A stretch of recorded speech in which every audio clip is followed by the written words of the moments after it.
लोकसभा में कांग्रेस की भारी फजीहत हुई है। मोदी और केंद्र सरकार को घेरने चली कांग्रेस अब खुद घिर गई है। बीजेपी ने कांग्रेस की पोल खोल कर रख दी है।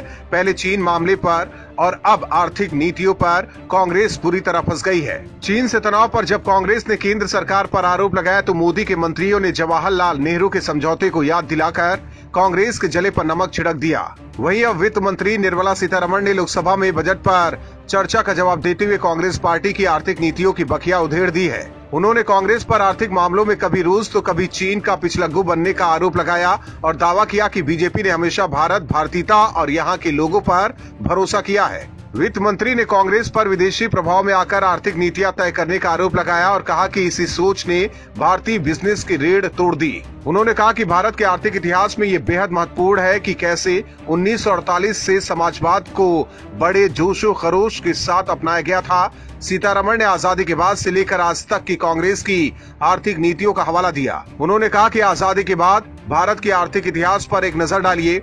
वित्त मंत्री ने कांग्रेस पर तंज कसा, कहा कि मजे की बात यह है कि जो पार्टी 1948 से 1975 तक समाजवाद पर नाज करती थी, उसे अचानक 1991 में अर्थव्यवस्था खोलने का सपना आ गया।